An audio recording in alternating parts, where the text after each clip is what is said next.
Militer Zionis Israel dilaporkan menyerang wilayah Suriah dengan banyak rudal pada Minggu malam waktu Damaskus.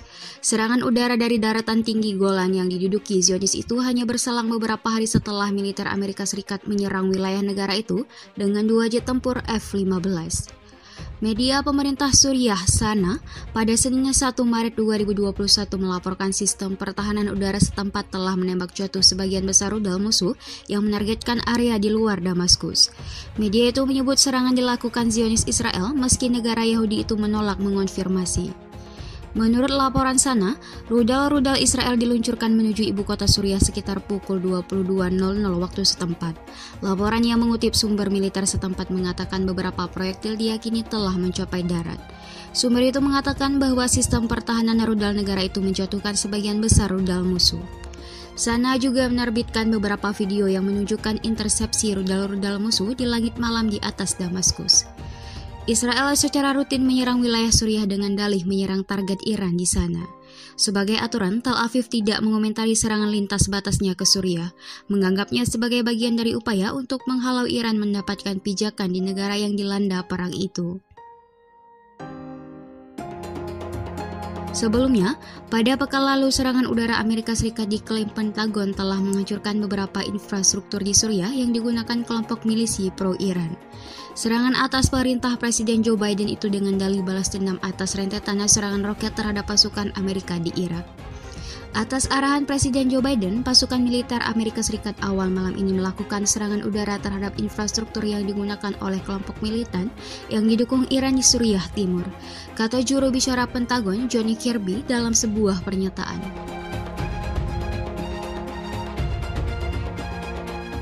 Kirby menggemakan laporan media sebelumnya bahwa pemboman di wilayah Suriah merupakan pembalasan atas serangan baru-baru ini terhadap personel Amerika dan koalisinya di Irak. Dia lebih lanjut berpendapat bahwa serangan Amerika itu ditujukan untuk meredakan ketegangan di Timur Tengah. Pada saat yang sama, kami telah bertindak dengan sengaja yang bertujuan untuk meredakan situasi keseluruhan di Suriah Timur dan Irak, paparnya seperti dikutip Russia Today. Kirby mengklaim bahwa serangan itu menimbulkan kerusakan serius pada infrastruktur sejumlah kelompok militan yang didukung Iran termasuk Kataib Hezbollah dan Kataib Syahid al-Shuhad. Laporan yang belum dikonfirmasi dari Suriah menyebutkan ada ledakan di dekat Abu Kamal, sebuah kota di provinsi Deir ez-Zor dekat perbatasan dengan Irak. Serangan udara Amerika terjadi setelah serangkaian serangan roket di zona hijau di Baghdad, pangkalan udara Balad dan Bandara Internasional Erbil di Irak selama 2 minggu terakhir. Tidak ada kelompok yang mengaku bertanggung jawab dan Pentagon belum secara resmi menyalahkan siapapun. Ini bukan pertama kalinya Amerika Serikat menyalahkan Iran atas serangan terhadap pasukan dan kontraktor Amerika di Irak.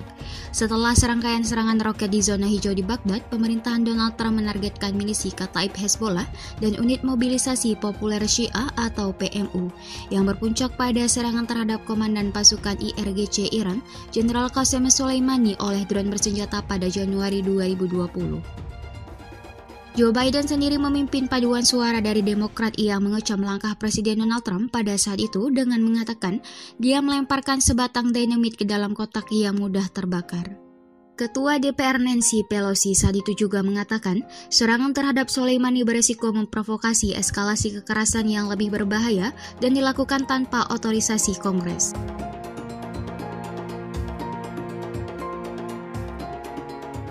Sementara itu, Menteri Luar Negeri Rusia Sergei Lavrov mengatakan Washington mengirim pemberitahuan hanya 4-5 menit sebelum 2 jet tempur F-15 Amerika Serikat membombardir wilayah Suriah dengan rudal-rudalnya. Lavrov mengatakan pemberitahuan Amerika Serikat datang melalui saluran dekonfliksi, sebuah saluran komunikasi yang dibangun antara Amerika dan Rusia untuk mencegah insiden kedua negara di langit Suriah. Lavrov mengatakan kehadiran Amerika Serikat di Suriah adalah ilegal dan melanggar semua norma hukum internasional. Menanggapi pernyataan Lavrov, Kementerian Luar Negeri Amerika Serikat mengatakan pemberitahuan yang disampaikan sudah benar. Tanpa menjelaskan secara detail, seharusnya tidak mengejutkan siapapun bahwa kami akan melakukan apa yang harus kami lakukan untuk memberitahu, tetapi kami juga akan melakukan apa yang harus kami lakukan untuk melindungi pasukan kami, khususnya kasus Angkatan Udara yang melakukan serangan ini. Ada masalah keamanan operasional yang kami tangani dengan sangat serius, kata Kirby saat jumpa pers seperti dilansir Sputnik News Sabtu 27 Februari 2021. Kami melakukan apa yang kami yakini sebagai jumlah pemberitahuan yang tepat, kata Kirby, seraya menambahkan bahwa ia berterima kasih kepada Lavrov atas kesediaannya untuk mengonfirmasi bahwa pemberitahuan itu benar-benar dilakukan. Mengenai Menteri Luar Negeri Lavrov, saya tidak akan menjelaskan secara spesifik tentang waktu yang tepat yang terlibat di sini, tetapi saya bersyukur melihat Menteri Luar Negeri membenarkan apa yang telah saya katakan selama beberapa jam terakhir, bahwa itu sebenarnya ada, diinformasikan melalui saluran dekonfiksi. Jadi saya bersyukur dia bersedia mengonfirmasi itu, kata Kirby.